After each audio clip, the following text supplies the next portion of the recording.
Hey guys, thank you so much for joining me on my to watch my video.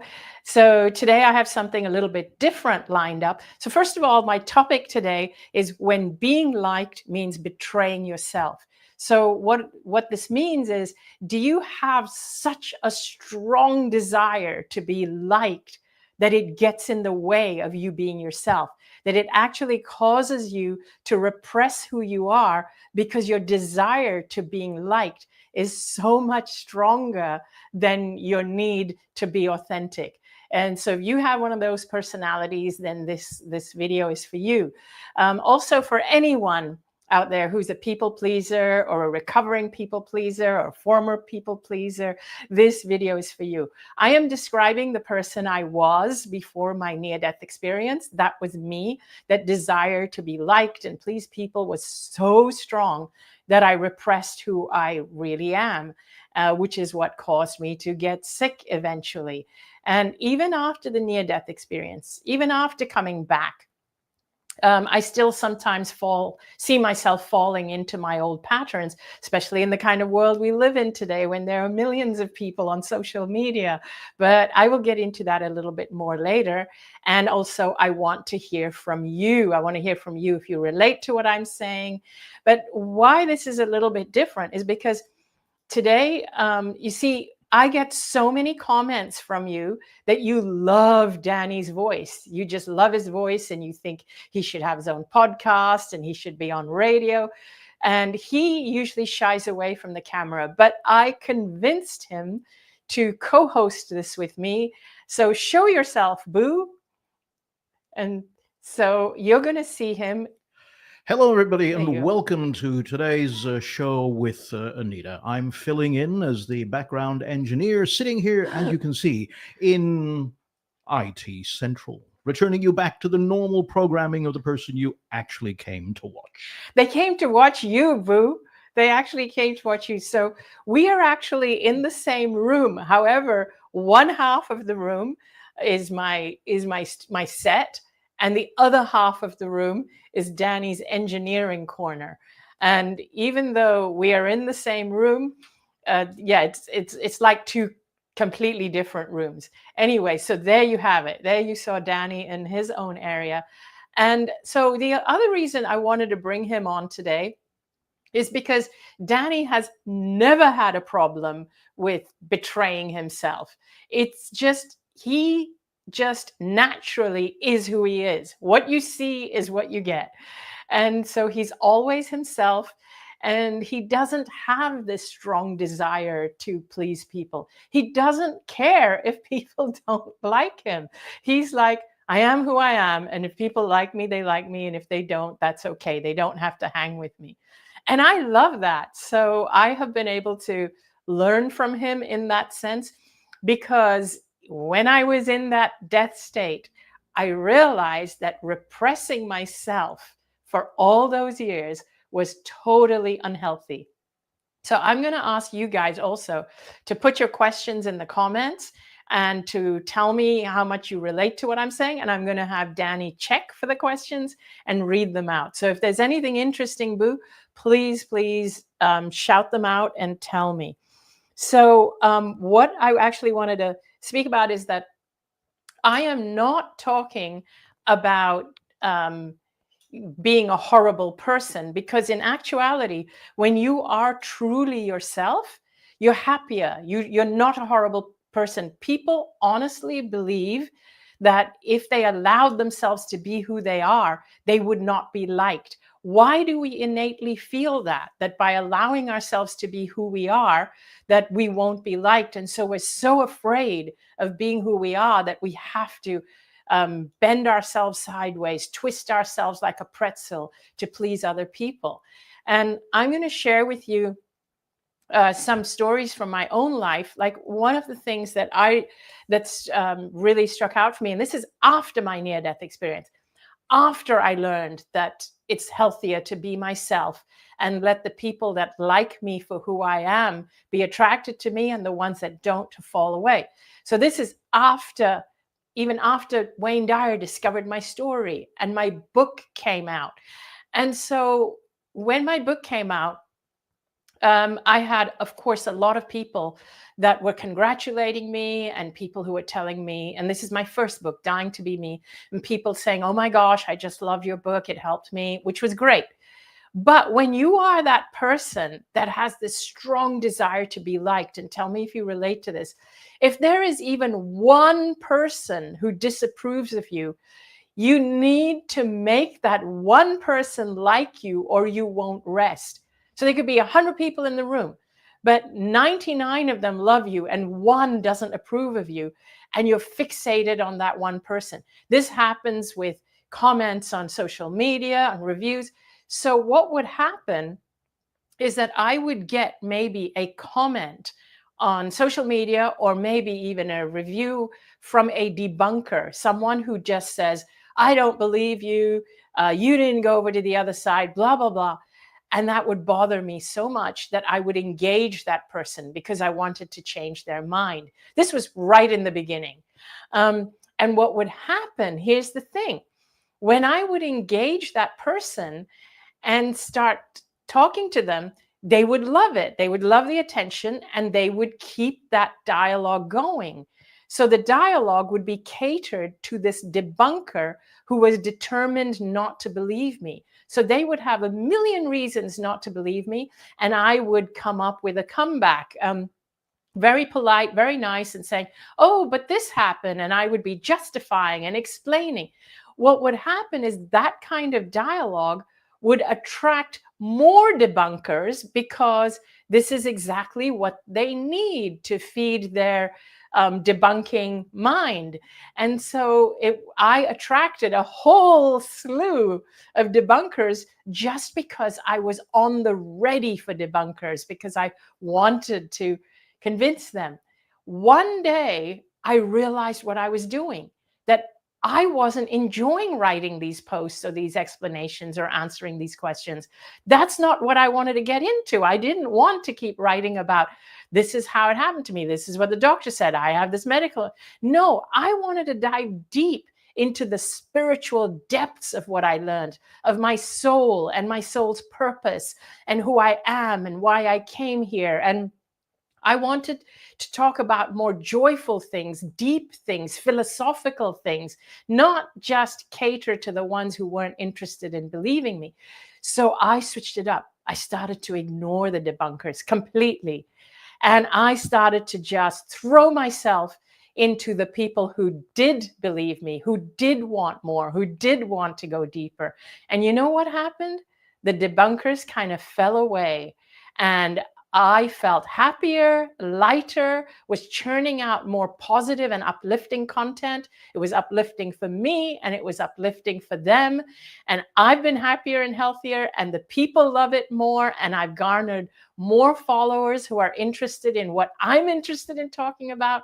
So that's an example of what happens when we twist ourselves out of shape because of our need to be approved of, liked, accepted. We become someone we're not. We repress our creativity. So that was just a huge example of what I'm here to talk about today. And I'm going to turn to Boo to ask him if there's any burning questions or anything he'd like to add, or even if you want to share, Boo, how it is that you have never had this pull to cater to people who are not aligned or don't believe what you're saying. Let's see. Well, first, I'm going to jump in here. And there's a message here from Andreas who says, I can't speak English very well and have to translate it from German. So, in that case, Andreas, guten Abend. Wie geht's? That, unfortunately, is the extent of my German. So, I think your English is probably far, far better than me. So, congratulations on a perfectly executed sentence. Boo, are you able to say anything in German? Not really. Guten Abend. Guten Abend. Okay. Well, I think Andreas's English is better than our German. Absolutely. Okay. So a question from Brenda Lee. It says, what ways can we tell someone no or I'm not interested in the offer and still feel good about ourselves? There are actually a lot of ways to do that. One is to just say, oh, that sounds really wonderful. I love what you're doing. However, my schedule doesn't allow me to get into that right now or to do that right now. Um, and that's one way I do it. And I still wish them really well on their project. Other ways is like maybe some other time down the line, or if the timing was different, or hey, I know some other people that might be interested in what you're asking, but I'm feeling a little overwhelmed with what's on my plate right now. These are some of the ways I do it. Also, the thing I make sure to do is to still wish them well.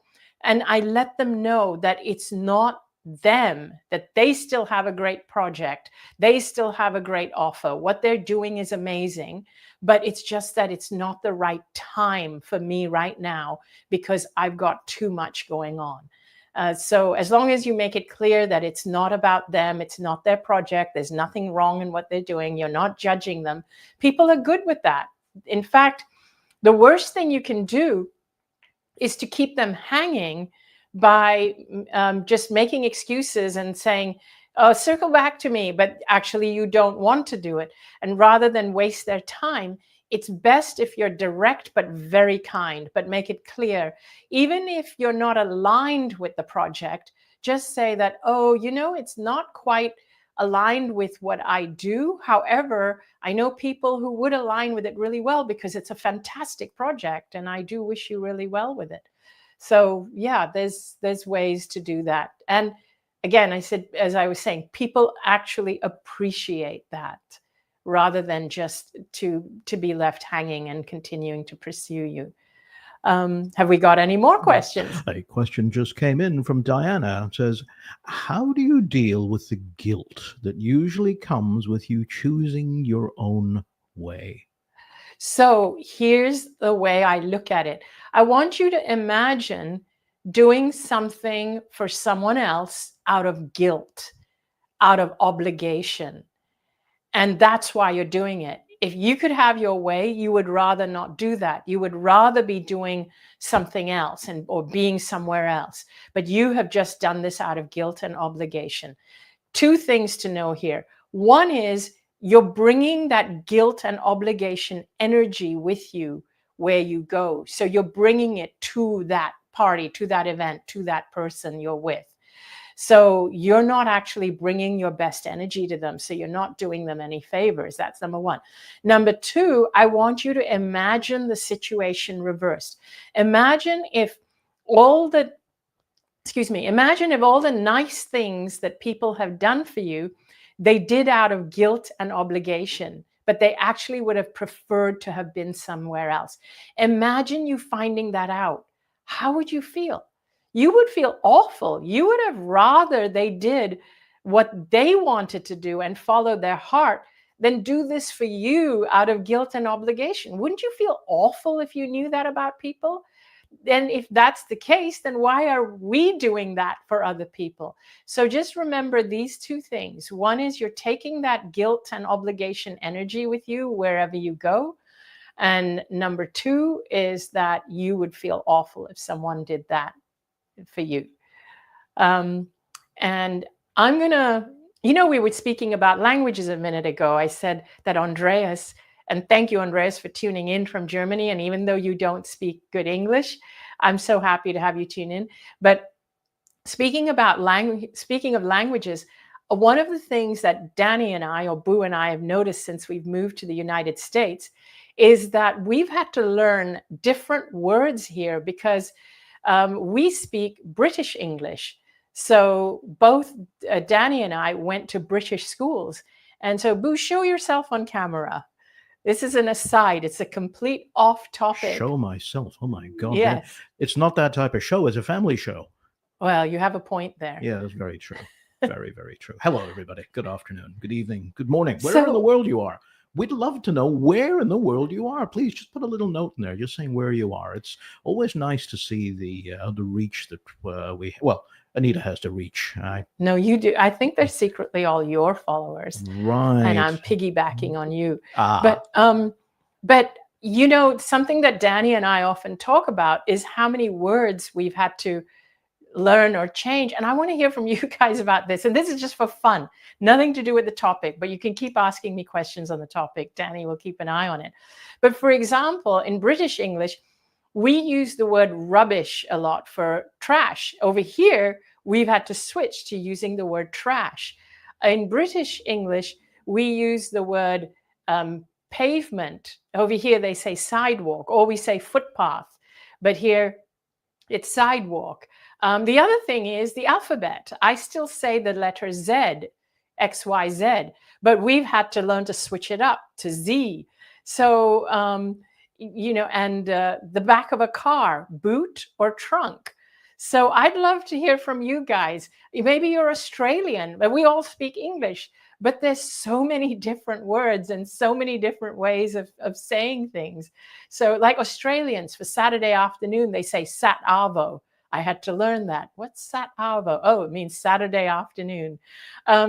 So it's kind of fun that we can all speak English, but different versions of it. So I'd love to hear your words. I think probably the funniest or most embarrassing one for me is that in British English, the word, like when you want to go to what here in America they call the restroom or the bathroom, in England, it's quite okay to say, I want to go to the toilet, or where's the toilet? And it's even on signs, TOILET. But here, people literally laugh at you when you say toilet because it refers to a toilet bowl. You have to say restroom. So that was the most embarrassing one for me, is because I got laughed at when I said toilet over here. So there you have it. That was just an aside. Try going to the Philippines and saying you either want to go to the restroom or go to the toilet. They will look at you sideways. You have to learn that the term in the Philippines is the CR, or the comfort room, which when you're desperate to go to the loo, it's not the right term to learn. It's not the right time to learn a new language. And Danny and I, we call it the loo. I've got to go to the loo. Do you know where the loo is? That's actually what we say. All right. So is all of these languages that we learn, is it something that extends to other things? I mean, we were talking about cultural beliefs and cultural norms, and you know, the same norm is expressed a different way in different cultures, just as the same thing is expressed, you know, with different words around the world. I mean, one of my pet hates is putting cutlery on the table. I'm still one of these old-fashioned people. The fork goes on the left, the knife and the spoon goes on the right. They don't call it cutlery here. They call it flatware. Or silverware. Or silverware. Yeah, there we go. Okay, see, I give up. I'm just going to go back to eating with chopsticks now. Oh, good idea. Okay, have we got any more questions regarding the topic about actually losing your authentic self? Let me see. Your need to be liked. Okay, all right. I'm going to scroll. I was mumbling away, and I took my eye off the screen. That's all right. Let's see. We've got people in Romania, Texas, in Roma, the Netherlands. We've got somebody from just up the street in Seattle, Stockholm, Switzerland. Oh, hey, shout out to Nick Coiner. Hey, Nick, how are you? Hi, Nick. Let's see. Hello from Poland. What do I know about Poland? Sausage and potato salad. Okay. Debbie says, why is Danny not a famous voiceover artist? There you go. I don't know. You could have a side hustle. I could, yeah. Somebody would have to actually be interested in listening to my voice as a voiceover artist. I think a lot of people I don't think I could actually do any cartoons or comic or animations with my voice. You know, my voice, you know, since moving to the United States has now become so perfectly Californian. It has not. It is. It's perfectly Californian. Nobody can tell. I walk down the street, you know.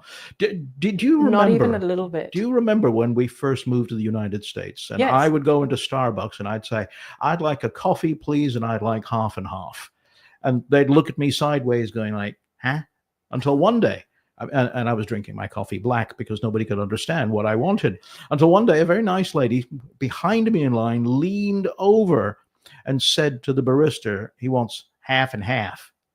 And since then, I've learned if I go into Starbucks, I will always order a coffee with half and half. And so, I got a pretty good shot of getting what I want in my coffee. Just a pretty good shot. I know. I've learned to say dance instead of dance. I still say dance sometimes. Yes. But another one is vase. I say vase. I think they say vase here. So yeah, for a flower vase. I just say decanter. With the claret in it. So that's a different kind of decanter. Oops, sorry. Okay, so let's go back on topic to being yourself. And let's talk about being liked versus being yourself. So it stems back to actually our belief that we won't be liked. And so we have to become someone who is likable, which sends the message to ourselves, to our own soul, that who we are at our core is not likable. But in truth, who you are at your core is truly likable. You are love at your core. You are a pure soul. So it is about really getting through the layers and revealing who you really are at your core. And that person who you really are is always likable.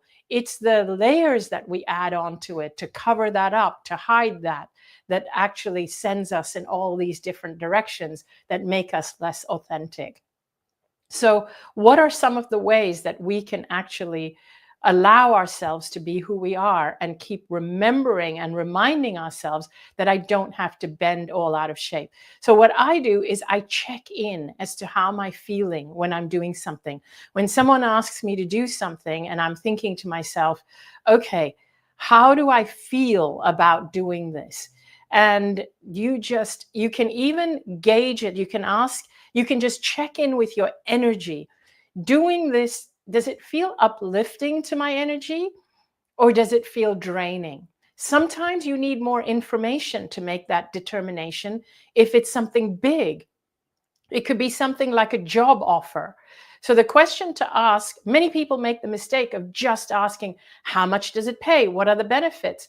You need to ask more questions, because what if in that job you find that your energy is drained and you don't actually like it and you have to contort yourself and be someone you're not just to hold on to that job, just to get the work done, just to get that paycheck. And maybe the paycheck is big and you think it's worth it, but you don't realize that you are actually eroding away at who you are. You're eroding at your health. And so these are some of the things we do. And why do we want that big paycheck? To be more popular, to be liked, to please our family. It's always at the end of it, at the bottom of it, when we are not who we are, it's because we want to be liked or we want to be accepted. So you need to get more information, and then you need to check in. If I am doing this every day, all day, how do I feel? How is my energy feeling right now, even thinking about it? And this is what I do all the time when people ask me to get involved with projects and just different things, different kinds of projects that, oh, we want you to be part of this project or that project or this project. I have to check in. How does it feel to be part of this project and to go here and to spend my days doing this? And if I feel my energy drop, it's a definite no. And if it's people who I'm thinking, oh God, I really don't want to disappoint them, it's harder to say no. But I will go through the process of actually asking myself, do I want to bring this low energy that's doing it out of guilt and obligation? No, it doesn't do them any favors. It doesn't do me any good. If my energy depletes, it will prevent me from doing other things where I can offer bigger help, more help, bigger energy. So I wanted to just pop in and give you this reminder, and also share with you a little bit about my conversations with Boo. And also because so many of you have been writing in and saying you want to see Boo. So if you have any more questions, I'd love to hear them. If not, I'm going to love you and leave you, because next week I will not be doing a Facebook Live, sorry, a YouTube Live, because I'm going to Sedona. I'm going to be doing an event there, a retreat, which we have now decided to offer on live stream as well. So if you can join me even on live stream, it might be too late for you to make the arrangements to come all the way. But I am going to be introducing some brand new content that I have never released before. The new content is called The Frequency of Healing, where I will actually be showing you and teaching you how to increase your frequency to a state where healing cannot actually exist. The higher and higher your frequency is, it's harder for illness to exist when your frequencies are really high. So this is something I'm dropping at the event, brand new content. If you can join me, fantastic. Some of you here might already be joining me physically. I hope to see you there. Otherwise, I will see you in about 2 weeks or so on another video. In the meantime, if you liked this video and if you like my content, please hit the like button and please subscribe, because that really helps me a lot. And please share it with anyone who you think it can help. And Boo, any more last words, questions, comments? There is one closing statement, and it's from Lynn, who says, "This is perfect content as I'm at work, and it's where I have the most challenges of just being me. Oh, And not afraid to meditate in the sun on breaks anymore, and it's wonderful." yay. I love that, Lynn, because if you are in a job that you find heavy on your energy and you can't leave it for various reasons right now, start to interject your days with things that increase your energy. Start to do little things. Lynn, that's wonderful. I'm glad you chimed in. Thank you all so much. And I look forward to seeing you soon on another video or even in my sanctuary on my membership platform. Take care, everyone. See you all. Love you guys. Big hugs to all of you. Bye.